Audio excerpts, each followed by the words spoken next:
Challenge for you, yes you.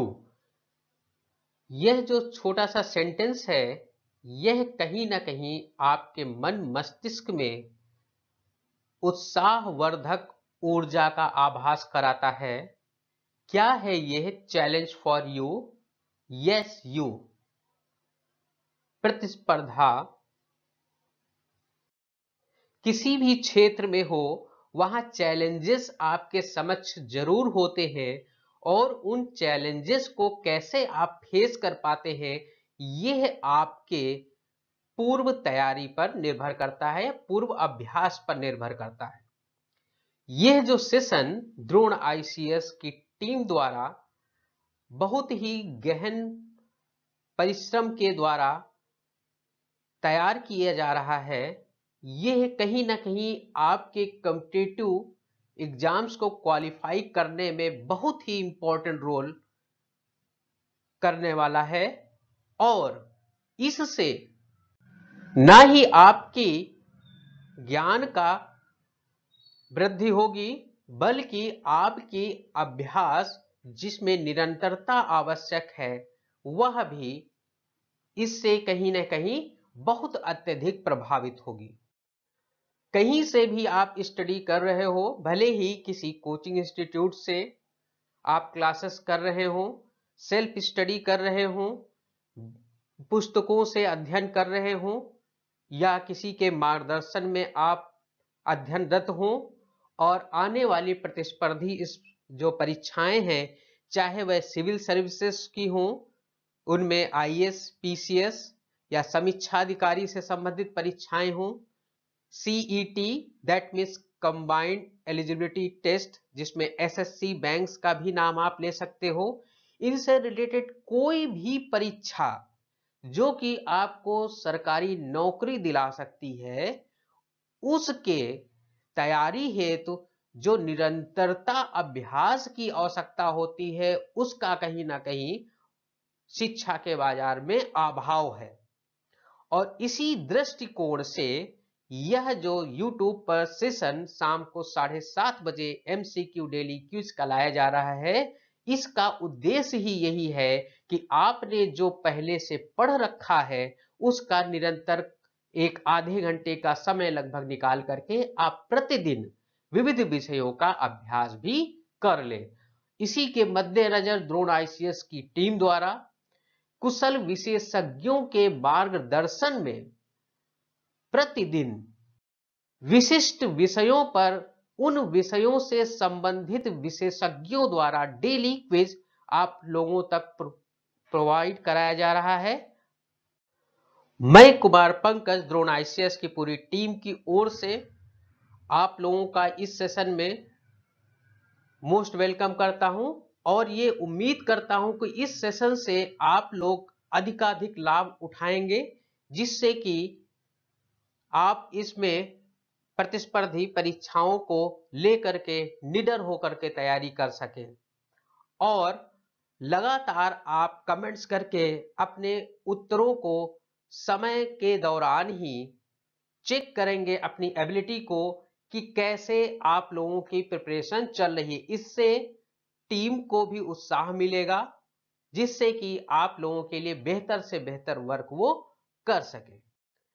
इसके लिए किसी एक ही विषय पर या मिश्रित ना हो करके अलग अलग विषयों पर दिनवार या यूं कहिए दिवस के आधार पर विषयों को क्लासिफाई किया गया है, जिसका डिटेल आप लोगों तक पहुंच चुका होगा।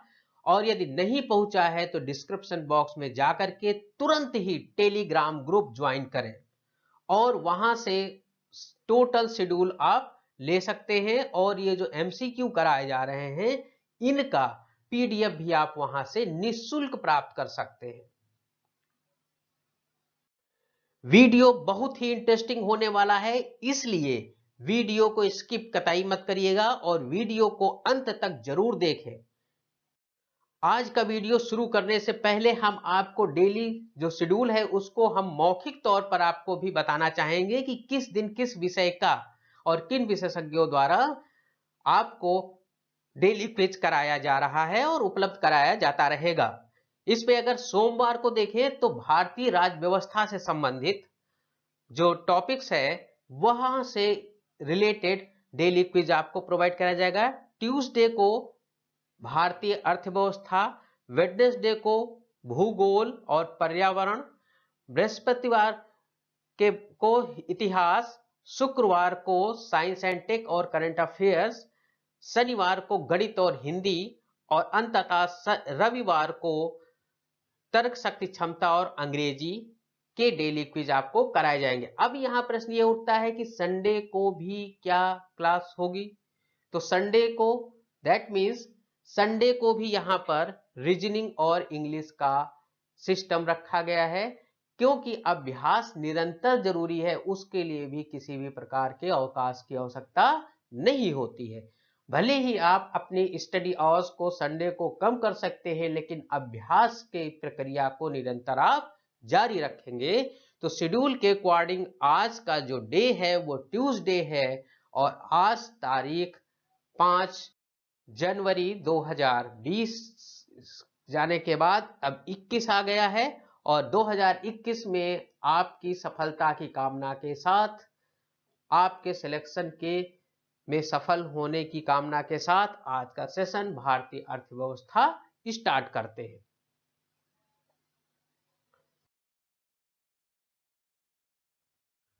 आज का जो पहला प्रश्न है यहां पर आप देख सकते हैं, भारत के आर्थिक विकास टर्म्स आपको बिल्कुल क्लियर होना चाहिए, क्योंकि आर्थिक समृद्धि और आर्थिक विकास में बहुत ही बड़ा डिफरेंस है। इसको आगे आपको डिफाइन किया जाएगा क्लासेस में। भारत के आर्थिक विकास को विलंबित करने वाले कारकों, that means find out the factors to economic development, Bharat के आर्थिक विकास को विलंबित करने वाले कारकों की पहचान करें। अब यहां पर यह प्रश्न जो है वह कूट पर आधारित है, और यहां पर आपके समझ 4 कूट है। पहला जो कूट है वो है ब्रिटेन का लंबा शासन, दूसरा कूट है पूंजी की कमी, तीसरा कूट है समाज का पश्चिमी रवैया, और जो चौथा कूट है वह है जाति व्यवस्था। अब इसमें से आपको इन दिए गए 4 विकल्पों में से कोई वह सर्वोत्तम विकल्प चुनना है जिसमें से इन चारों में से कुछ कारक सत्य पाए जाते हैं। तो जल्दी से कमेंट कीजिए प्रश्न का सही उत्तर। कमेंट्स कम आ रहे हैं, जल्दी जल्दी से उत्तर दीजिए। आपके पास बहुत ही कम समय है, एग्जाम में भी बहुत कम समय रहता है। ठीक है, ज्यादातर लोगों ने आंसर दे दिए हैं, तो आइए देखते हैं करेक्ट आंसर क्या है। तो इसका जो करेक्ट आंसर है वो है विकल्प सी, दैट मीन्स 1, 2 और 4, ये 3 जो समाज का पश्चिमी रवैया है, यह वह कारक नहीं है जो भारत के आर्थिक विकास को विलंबित करने वाले कारकों की पहचान करता है। इसलिए यह वाला जो कारक है 3rd नंबर, यह गलत होगा। इसलिए इसके सही उत्तर में इस कारक को शामिल नहीं किया गया है। तो आइए चलते हैं नेक्स्ट क्वेश्चन पर।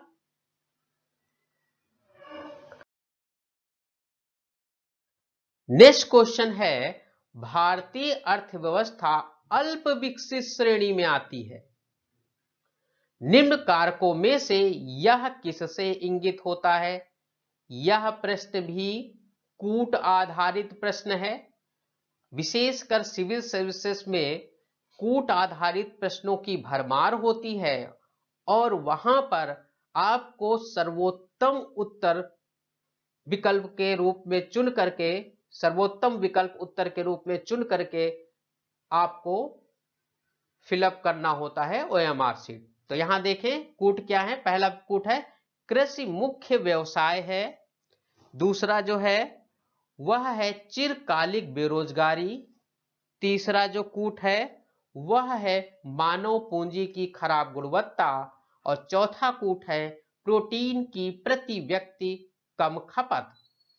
इन चारों कूटों पर ध्यान से विश्लेषण करें और पहले देख लें कि कौन से कूट दिए गए प्रश्न के अंतर्गत सही पाए जाते हैं, उसी हिसाब से इन 4 विकल्पों में से जो सर्वोत्तम उत्तर के रूप में आपको लग रहा हो उसका उत्तर कमेंट बॉक्स में जल्दी दीजिए, अति शीघ्र कमेंट करिए। एक के बाद एक जल्दी जल्दी कमेंट आने चाहिए, जिससे कि हमारी टीम का भी उत्साहवर्धन हो और आपके लिए बेहतर से बेहतर व्यवस्था लाई जा सके। तो उम्मीद है आप लोगों ने उत्तर दे दिया है। ठीक है, आइए देखते हैं इसके सही विकल्प के रूप में। उत्तर विकल्प इसका कौन सा है? डी। क्यों? क्योंकि अल्प विकसित श्रेणी में भारतीय अर्थव्यवस्था के आने के यह चारों ही कारक जिम्मेदार हैं। Is that clear? अब आइए चलते हैं अपने आज के तीसरे प्रश्न पर।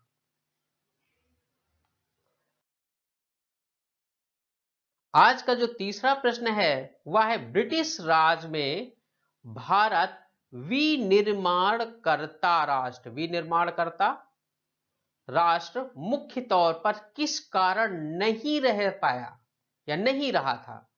हम सभी जानते हैं ब्रिटिश राज में जब भारत गुलाम था तब भारत में इंडस्ट्रियलाइजेशन हुआ, लेकिन वो केवल ब्रिटिश राज के फायदे के लिए हुआ।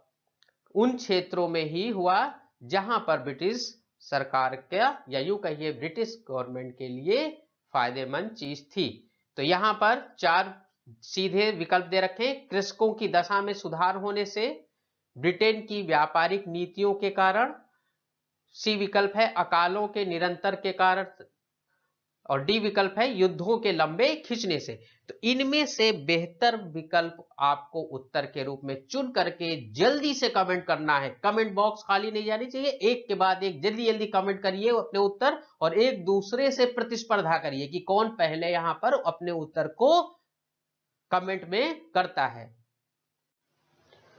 तो जल्दी से उत्तर दे दीजिए। हाँ जी, ठीक है, ठीक है, बहुत लोग इंटरेस्ट ले रहे हैं, वेरी गुड, और कमेंट करते रहिए। ओके, तो आइए इसका सही उत्तर देखते हैं। ब्रिटिश राज में भारत ने विनिर्माता राष्ट्र मुख्य तौर पर इस कारण नहीं हुआ। क्यों? क्योंकि इसके लिए ब्रिटेन की व्यापारिक नीतियां जिम्मेदार थी। ब्रिटेन अपनी व्यापारिक नीतियां इस आधार पर बनाता था कि ब्रिटेन को तो लाभ हो और भारत से पूंजी का पलायन ब्रिटेन को हो। पूंजी दैट मीन्स बुलियन। बुलियन का अर्थ ही होता है वैश्विक मुद्रा। ठीक है, तो आइए आज के नेक्स्ट क्वेश्चन नंबर 4 पर चलते हैं।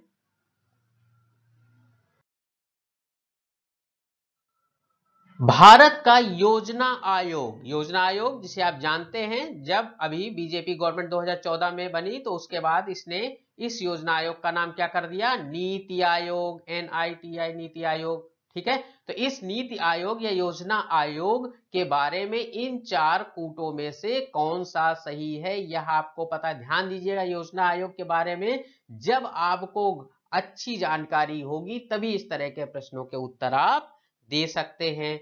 Is that clear? पहला विकल्प क्या दे रखा है? 1950 में बनाया गया था। अब ध्यान दीजिएगा, यहाँ केवल योजना आयोग की भी बात कर रहा है, केवल नीति आयोग की बात नहीं कर रहा है। अगर नीति आयोग का होता ये तो केवल नाम परिवर्तन है, आयोग तो आपका पहले ही बन चुका था। ठीक है, संवैधानिक निकाय है, थर्ड है सलाहकारी निकाय है, और चौथा है सरकारी विभाग है। इन चारों कूटों पर आप विश्लेषण करिए और देखिए आपके विश्लेषण में कौन से ऐसे कूट हैं जो इस प्रश्न के अंतर्गत सही उत्तर के हकदार हैं और वो किन विकल्पों में है, और यदि जिस विकल्प में वह पाया जाता है वही विकल्प आप उत्तर के रूप में जल्दी से कमेंट करिए। हाँ, जल्दी जल्दी करिए। ठीक है, और लोग भी इंटरेस्ट लेते रहें जल्दी से। हाँ, वेरी गुड, वेरी गुड, और भी कमेंट होते रहें। गुड गुड, ठीक है, तो आइए अब देखते हैं इसका सही उत्तर क्या है। इसका सही उत्तर है विकल्प सी, अर्थात फर्स्ट एंड थर्ड। देख, सबसे पहली चीज तो ये जान लें, सबसे पहली चीज ये है कि जो इसका सेकंड वाला संवैधानिक निकाय, तो योजना आयोग संवैधानिक निकाय नहीं है, संविधान के अंतर्गत इसको नहीं बनाया गया। दूसरी चीज, सेकंड वाला नहीं सही है। फिर चौथा, ये सरकारी विभाग भी नहीं है। ऐसा नहीं कि यहाँ कोई सरकारी विभाग है, ये सरकारी विभाग के रूप में, और ज्यादा कुछ इसके बारे में डिटेल में नहीं बताएंगे। क्यों? क्योंकि इसके आगे इससे संबंधित और भी प्रश्न हो सकते हैं। तो कुल मिलाकर के इसका प्रश्न का उत्तर आप जान लीजिए, इसका विकल्प सी सही है। आगे चलते हैं क्वेश्चन नंबर 5 पर। आप लोग बिल्कुल अलर्ट रहें और तुरंत प्रश्न पढ़ करके उत्तर देने का प्रयत्न करें। कमेंट बॉक्स खाली नहीं जाना चाहिए, जल्दी जल्दी आंसर दें। अगला क्वेश्चन है, थोड़ा ओल्ड टाइप का है। 1991 से 2001 के दौरान किस राज्य की दशकीय वृद्धि में सबसे अधिक गिरावट आई, डिप्रिसिएशन आया, गिरावट की बात कर रहा है। यहां पर सन ध्यान रखिएगा, 1991 से 2001 के बीच की बात कर रहा है, ना कि 2001 से 2011 की बात। ठीक, इसमें 4 विकल्प हैं, हरियाणा, आंध्र प्रदेश, उत्तर प्रदेश और मणिपुर। अभी हालांकि सेंसेक्स आगे आ गए हैं, लेकिन अभी भी इन क्वेश्चनों की इंपॉर्टेंस बची हुई है, तो इसमें आप जल्दी से उत्तर दें। हाँ, कमेंट करते रहिए, वेरी गुड, और सही उत्तर, वेरी गुड। और आगे देखिए, हाँ वेरी गुड, ठीक है। अब आइए देखिए, आप लोगों ने उत्तर दे दिया। समय बहुत कम है, इसलिए विशेषकर ध्यान रखें कि आप कतई भी टाइम किल ना करें और क्वेश्चन को पढ़ते ही उत्तर दें। तो यह जो हमारा प्रश्न है, प्रश्न संख्या 5, इसका सही उत्तर आंध्र प्रदेश, दैट मीन्स विकल्प बी। विकल्प बी इसका सही उत्तर है, बाकी सभी क्या है, गलत है। तो आइए, जिन लोगों का क्वेश्चन सही है उनको कांग्रेचुलेट, और इसी तरह से मेहनत करते रहिए। आगे आने वाले प्रश्न में भी आप पार्टिसिपेट करिए। देखिए क्वेश्चन नंबर 6। देखिए, हमने बताया था नीति आयोग के बारे में ज्यादा कुछ विशेष बताने वाले थे। आगे और भी क्वेश्चन है, नीति आयोग का उपाध्यक्ष कौन होता है। अब इसमें विकल्प है प्रधानमंत्री, योजना मंत्री, कैबिनेट मंत्री का दर्जा प्राप्त व्यक्ति, या प्रसिद्ध अर्थशास्त्री। अब यहां पर आपको जल्दी से बहुत ज्यादा विश्लेषण नहीं करना है, क्योंकि यहाँ कूट नहीं दे रखे हैं, यहाँ केवल 4 विकल्प दे रखे हैं। आपको सर्वोत्तम विकल्प को उत्तर के रूप में चुनना है। ठीक है, तो वेरी गुड, अच्छे कमेंट्स आ रहे हैं, वेरी गुड, सही आंसर। ठीक है, अब देखिए इसका जो उत्तर है, इसका उत्तर हम आपको बता देते हैं। नीति आयोग का जो उपाध्यक्ष होता है वह कैबिनेट मंत्री का दर्जा प्राप्त व्यक्ति होता है। Is that clear. उपाध्यक्ष की बात की जा रही है, ध्यान दीजिएगा, अध्यक्ष की बात नहीं की जा रही है। और अध्यक्ष के बारे में अभी यहां कुछ चर्चा नहीं करेंगे, हो सकता है उससे संबंधित प्रश्न भी आगे आपको मिल जाए। ठीक है, इज दैट क्लियर। तो आगे आइए देखते हैं अगला क्वेश्चन नंबर 7। भारतीय आयोजन का मुख्य उद्देश्य क्या है। अब ध्यान दीजिएगा, ये जो योजना आयोग बना और पंचवर्षीय योजनाएं बन रही हैं, हालांकि अब इसमें कुछ परिवर्तन हाल ही में किया जा चुका है बीजेपी गवर्नमेंट द्वारा, लेकिन जो इसका मुख्य उद्देश्य था वो क्या था, इन 4 कूटों में से आपको विश्लेषण करने के उपरांत दिए गए विकल्पों में से सर्वोत्तम उत्तर को चुनना है। पहला है आर्थिक विकास, दूसरा है आत्मनिर्भरता, तीसरा है रोजगार सृजन, और चौथा है जनसंख्या वृद्धि। जल्दी से विश्लेषण करिए और उत्तर दीजिए, ए बी सी या डी। त्वरित उत्तर आना चाहिए, जल्दी जल्दी कमेंट करें, वेरी गुड, और भी कमेंट आते रहने चाहिए। ओके, तो ठीक है, आइए देखते हैं इसका सही उत्तर क्या है। इसका सही उत्तर के रूप में आप ले सकते हैं विकल्प बी को, मीन्स 1, 2 और 3। ये तो उद्देश्य है, आर्थिक विकास करना भारतीय आयोजन का उद्देश्य हो सकता है, या है आत्मनिर्भर भारत, अभी आप देख ही रहे आत्मनिर्भर भारत के बारे में योजनाएं चलाई जा रही हैं, रोजगार सृजन ये भी है, लेकिन जनसंख्या वृद्धि, जनसंख्या वृद्धि जो है इसका उद्देश्य नहीं है आयोजन का। ठीक है, तो आइए चलते हैं अगले क्वेश्चन पर, क्वेश्चन नंबर 8 पर।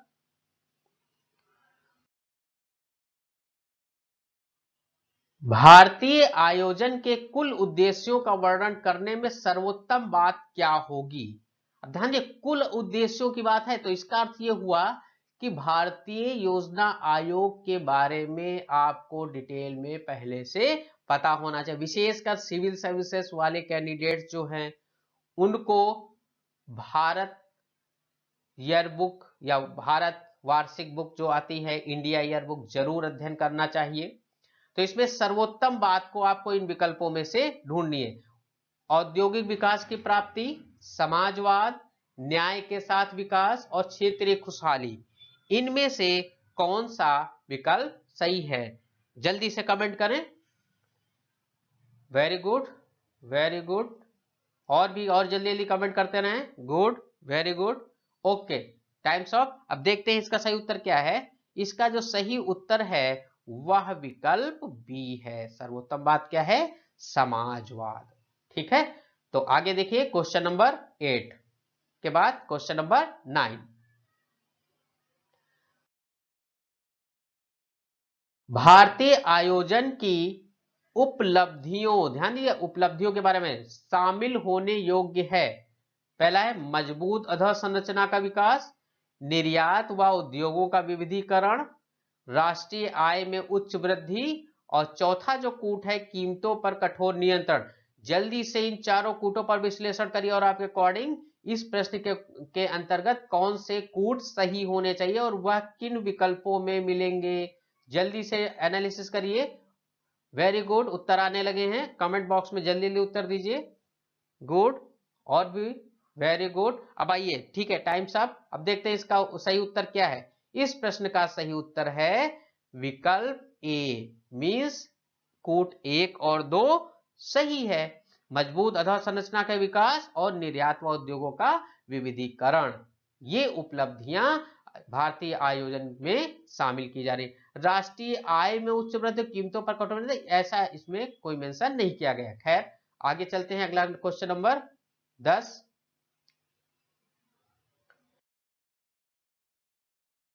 निम्न योजना एवं विशेषताओं में से कौन सुमेलित नहीं है?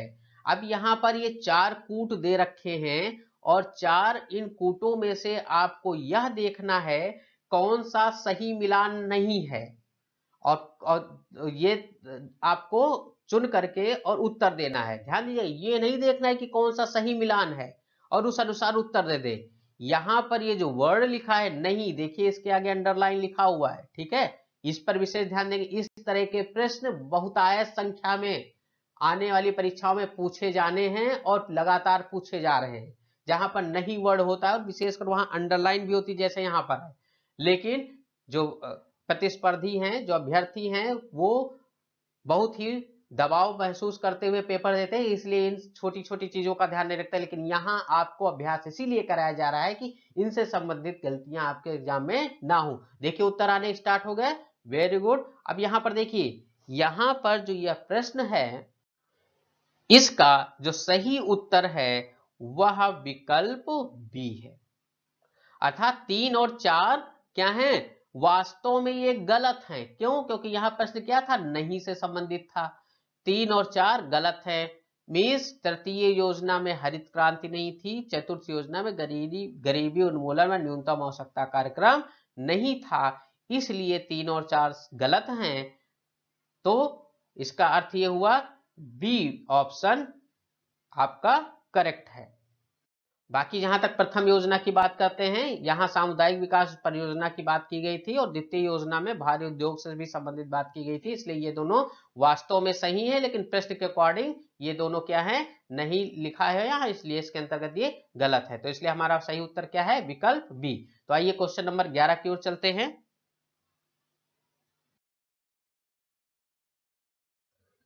चतुर्थ योजना असफल रही। हम जानते हैं चौथी जो पंचवर्षीय योजना थी वो असफल रही थी, उसका विशेष कारण क्या था, यहां पर यह पूछा गया है। और कोई एक कारण नहीं, एक से ज्यादा भी कारण हो सकते हैं। तो यहां पर हम पहले विश्लेषण करेंगे। भारत चीन युद्ध, बांग्लादेश से शरणार्थियों का आना, खराब मानसून, बिगड़ती कीमत स्थिति, इन चारों कूटों में से जल्दी से विश्लेषण करिए। जल्दी जल्दी, वेरी गुड, ओके। देखिए कमेंट्स आना स्टार्ट हो गए सही उत्तर के। गुड गुड, और जल्दी जल्दी कमेंट करें। ओके ओके ओके, ठीक है। तो आइए इसका सही उत्तर जान लेते हैं। इसका जो सही उत्तर है वह विकल्प सी है, अर्थात 2, 3 और 4। अर्थात बांग्लादेश से शरणार्थियों का आना, खराब मानसून, बिगड़ती कीमत स्थिति, ये तीनों ही प्रमुख कारण थे जो जिम्मेदार थे चतुर्थ योजना के असफल होने के। भारत चीन युद्ध इसमें से शामिल नहीं किया जाता है, यह कोई कारण नहीं था उस समय। Is that clear? तो आइए क्वेश्चन नंबर चलते हैं 12 की ओर। मिश्रित अर्थव्यवस्था। मिश्रित अर्थव्यवस्था, मिक्स इकोनॉमी, आप जानते हैं विश्व में मुख्यतः 3 प्रकार की अर्थव्यवस्थाएं पाई जाती हैं। एक तो पूंजीवादी अर्थव्यवस्था, दूसरी समाजवादी अर्थव्यवस्था और तीसरी मिश्रित अर्थव्यवस्था। तो यहां मिश्रित अर्थव्यवस्था की अवधारणा का तात्पर्य पूछा गया है। अब आपको यहां पर इन चारों विकल्पों पर आपको पढ़ना है और उसके बाद में जो आपके हिसाब से सर्वोत्तम उत्तर की दृष्टिकोण रखता हो उस विकल्प को अपने उत्तर के रूप में चुनिए। तो आइए देखते हैं। पहला क्या है? एकीकृत और संतुलित आर्थिक विकास। बी विकल्प है उद्योग व कृषि का संतुलित विकास। सी विकल्प है आर्थिक व सामाजिक मूल्यों का समान महत्व। और डी विकल्प है सार्वजनिक व निजी क्षेत्रों का सह अस्तित्व। ठीक है, तो इनमें से जल्दी से उत्तर दीजिए। Very good. तो ठीक है, अब इसका सही उत्तर बता देते हैं। इसका जो सही उत्तर है वो विकल्प डी है, अर्थात सार्वजनिक व निजी क्षेत्रों का सह अस्तित्व। यही है मिश्रित अर्थव्यवस्था। क्यों? क्योंकि हम जानते हैं जो बाजारवादी या पूंजीवादी अर्थव्यवस्था है वह बाजार पर निर्भर करती है, उसमें सरकार का कोई भी हस्तक्षेप नहीं होता है। समाजवादी अर्थव्यवस्था में पूरा जो दारोमदार होता है वो सरकार के अंदर में आता है। लेकिन जब इन दोनों का मिला जुला रूप होता है, सार्वजनिक अर्थात सरकारी और निजी क्षेत्रों का जो सह अस्तित्व होता है, ऐसा मिश्रित अर्थव्यवस्था में बात कही गई है। तो आइए चलते हैं अगले आने वाले प्रश्न नंबर 13 पर। हमारे आयोजन के समाजवादी आदर्श का उद्देश्य परिलक्षित होता है, अर्थात हमने जो समाजवादी आदर्श एक्सेप्ट किया है उसके अंतर्गत निम्नलिखित में से कौन सी अर्थव्यवस्था आती है। देखिए उत्तर भी आना स्टार्ट हो गए। काफी समझदार लोग हैं आप लोग और अच्छे से अध्ययन करते हैं, इसलिए बहुत ही जल्दी जल्दी आप लोग उत्तर दे रहे हैं। Very good. तो आइए देखते हैं। पहला है बंद अर्थव्यवस्था, मिश्रित अर्थव्यवस्था, सार्वजनिक क्षेत्र में और खुली अर्थव्यवस्था। ज्यादातर लोगों ने सही उत्तर दिया है। इसका जो सही उत्तर है मिश्रित अर्थव्यवस्था। Is that clear? जैसा कि अभी इसके पूर्व प्रश्न में भी चर्चा की जा चुकी। आइए अगले प्रश्न संख्या 14 पर चलते हैं। प्रश्न संख्या 14 है, ये 2000 जनगणना सेंसेक्स के पर आधारित है। 2001 में 0 से 6 वर्ष आयु वर्ग के शिशुओं का अनुपात कितना था? इन्फेंट रेशियो के बारे में बात कर रहा है, लेकिन ये ध्यान दीजिएगा 2011 नहीं 2001 की बात है। 15.42%, 15.75%, 16.35% और 17.94%। ध्यान दीजिएगा, ये अर्थव्यवस्था है। भारतीय अर्थव्यवस्था में आंकड़ों का बहुत ही महत्व होता है, इसलिए जो विशेष आंकड़े हैं उनको आप मेमोराइज जरूर कर लीजिए। ठीक है, उत्तर आना शुरू हो गए हैं, जल्दी जल्दी कमेंट करें। तो इसका सही उत्तर है 15.42%। दैट मीन्स विकल्प ए आपका क्या है? करेक्ट आंसर है। तो आइए क्वेश्चन नंबर 15 पर चलते हैं।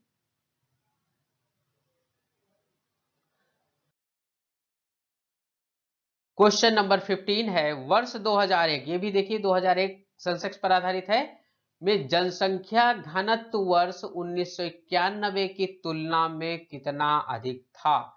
यहां कंपैरिजन करा दिया गया है 1991 के सेंसेक्स से और 2001 के सेंसेक्स से। ध्यान दीजिएगा, आने वाले एग्जाम्स में 2011 और 2001 में भी कंपेयर करा जा सकता है, इस तरह का प्रश्न बन सकता है।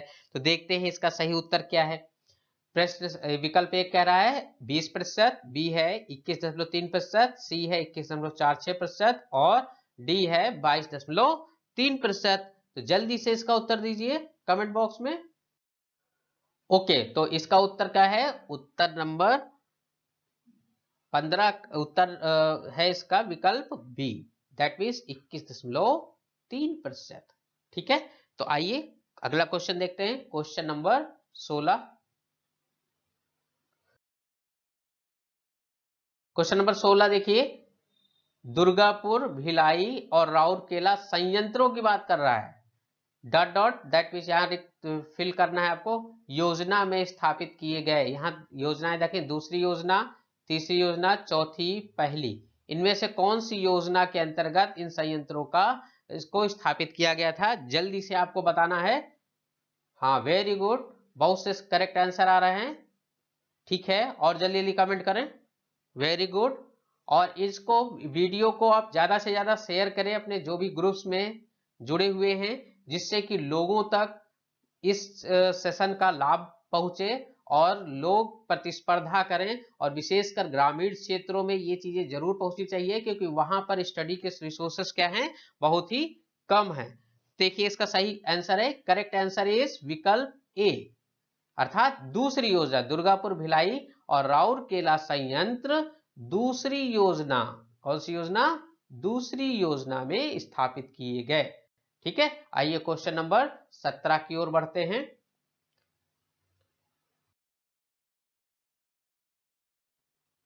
यह भी योजना से संबंधित, किस योजना के दौरान समृद्धि दर लक्ष्य से ज्यादा थी, दैट मीन्स जितना टारगेट रखा गया समृद्धि दर, उससे भी समृद्धि दर ज्यादा हो गई। ये किस योजना के अंतर्गत ऐसा हुआ, प्रथम योजना, पांचवी योजना, छठी योजना, या किस इनमें से उपरोक्त में से कोई नहीं। यहां पर सही उत्तर आपको चुनना है। ठीक है, वेरी गुड, काफी योजना के बारे में आप लोगों को जानकारियां हैं, उत्तर समय पर आ रहे हैं। ठीक है, तो आइए इसके उत्तर के बारे में जानकारी कर लेते हैं। तो इसका जो सही उत्तर है वो है विकल्प ए, अर्थात प्रथम योजना में समृद्धि दर क्या थी, लक्ष्य से ज्यादा थी। Is that clear? अब आइए बढ़ते हैं क्वेश्चन नंबर 18 की ओर।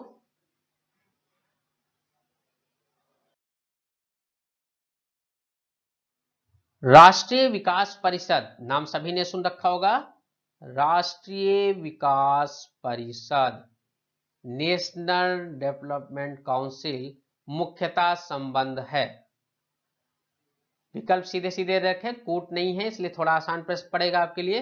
राज्य योजनाओं को लागू करने से, बी है भारत में मुख्य विकास योजनाओं, मुख्य विकास योजनाओं के मूल्यांकन और अनुमोदन करने से, सी ऑप्शन है पंचवर्षीय योजनाओं के अनुमोदन करने से, और डी ऑप्शन है सामुदायिक विकास कार्यक्रमों को लागू करने से। जल्दी से इसमें से उत्तर आप चुनिए। योजनाएं जिन लोगों ने पढ़ रखी है उनके लिए काफी आसान प्रश्न है, काफी सेशन आज का आसान है, और जिन लोगों ने नहीं पढ़ी है उनके लिए एक अपॉर्चुनिटी है कि आज जाकर के आप वो योजनाओं वाला सेशन जरूर देख लें। ठीक है, कमेंट्स आ रहे हैं, वेरी गुड। ठीक है, कमेंट करते रहिए। ओके ओके, वेरी गुड, सही है, जल्दी। हाँ, और भी उत्तर विकल्प कमेंट करिए। ठीक है, अच्छा ठीक है, टाइम्स अप। अब हम आपको सही उत्तर बता देते हैं। इस प्रश्न का जो सही उत्तर है वह विकल्प सी है, अर्थात पंचवर्षीय योजनाओं के अनुमोदन करने से राष्ट्रीय विकास परिषद संबंध है। ठीक है, अब देखिए आगे आज के क्वेश्चन नंबर 19 की ओर बढ़ते हैं। तो प्रश्न संख्या 19 है, वर्ष 2001, ये भी सेंसेक्स 2001 से क्वेश्चन पूछा गया है। आप आने वाले एग्जाम में 2011 सेंसेक्स से क्वेश्चन पूछने के चांसेस ज्यादा हैं। फिलहाल ये 2001 से 2001 की जनगणना के अनुसार पश्चिम बंगाल का जनसंख्या घनत्व, दैट मीन्स पॉपुलेशन डेंसिटी, कितने व्यक्ति प्रति वर्ग किलोमीटर था। यहाँ विकल्प है 767, 800, 903 और 927। आंकड़े याद रखना इतना आसान नहीं होता है, लेकिन फिर भी आपको इस पे मेहनत करनी पड़ेगी, क्योंकि इंडियन इकोनॉमी या इकोनॉमी से रिलेटेड जो भी हैं आंकड़ों की इंपॉर्टेंस यहाँ बहुत ज्यादा होती है। वेरी गुड, जल्दी, कुछ लोग गलत भी उत्तर दे रहे हैं, कुछ लोग सही भी दे रहे हैं। ठीक है, कमेंट में उत्तर जल्दी जल्दी दीजिए। ओके ठीक है, अब इसका उत्तर जान लीजिए क्योंकि समय बहुत हो रहा है। इसका जो विकल्प है विकल्प सी, अर्थात 903, ये करेक्ट आंसर होगा। आगे आइए आज के अंतिम प्रश्न की ओर बढ़ते हैं।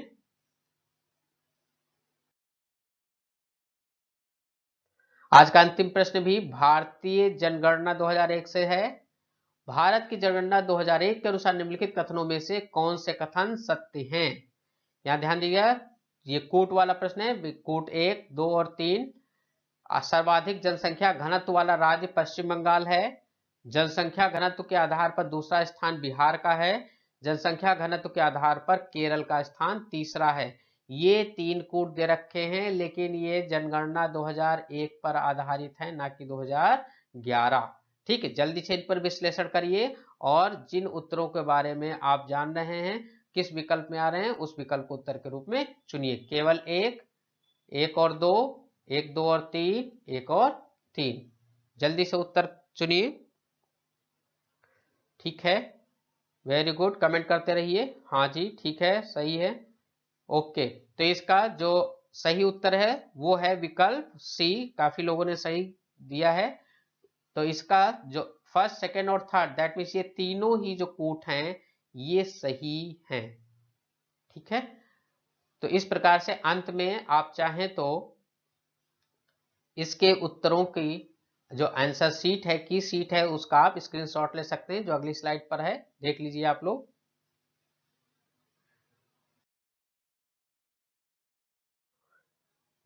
यहां पर भारतीय अर्थव्यवस्था आज की पूरी की शीट है। और इस पूरे सिस्टम को आप अगर पीडीएफ पर प्राप्त करना चाहते हैं तो इसके लिए कोई चार्ज नहीं रखा गया है। किसी भी टाइप्स का आपको पेमेंट नहीं करना है, निःशुल्क उपलब्ध कराया जा रहा है। बस आपको छोटा सा काम करना है कि डिस्क्रिप्शन बॉक्स में जाएं, वहां टेलीग्राम का जो ग्रुप बना हुआ इंस्टीट्यूट का, उसका एक लिंक दे रखा है। लिंक पर क्लिक करें और डायरेक्ट टेलीग्राम ग्रुप को ज्वाइन कर लें। और वहां पर आपको डेली का डेली जो भी करंट अफेयर्स या डेली क्विज प्रोवाइड करा जाए, सभी की पीडीएफ आपको मिलेंगी। ठीक है, उनको आप जिराक्स करा करके अपनी स्टडी के लिए ले सकते हैं, या पीडीएफ से अगर पढ़ सकते हैं तो पीडीएफ से भी पढ़ सकते हैं। उम्मीद है आप लोगों ने स्क्रीनशॉट ले लिया होगा। तो आइए चलते हैं नेक्स्ट स्लाइड पर। Daily current updates. देखिए, करंट अपडेट्स स्टार्टिंग में तो कुछ ऑब्जेक्टिव टाइप से कराया गया, लेकिन अभी जो है सिविल सर्विसेज और जितने भी वनडे एग्जाम्स हैं उनके व्यू से करंट अफेयर्स आपको प्रोवाइड कराया जाएगा डेली सुबह 6 बजे। और उसके आप चाहे तो नोट्स बना लीजिए, या फिर वही जो ऑप्शन बताया गया टेलीग्राम ग्रुप में जा करके आप पीडीएफ प्राप्त कर सकते हैं और अपने नोट्स बना सकते हैं, जिससे कि एग्जाम्स के पहले आप उनका त्वरित रिवीजन कर सकें। ठीक है, और ऊपर आई बटन पर क्लिक करें तो डेली करंट अपडेट से रिलेटेड जितने भी वीडियोस हैं आपको वहां मिल जाएंगे।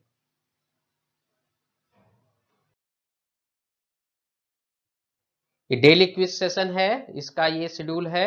ऊपर आई बटन पर आपको डेली क्विज से संबंधित जो वीडियोस डाले गए हैं वे आपको मिल जाएंगे, वहां पर आप वीडियो वॉच कर सकते हैं। तो ठीक है, फिर मिलते हैं नेक्स्ट सेशन में।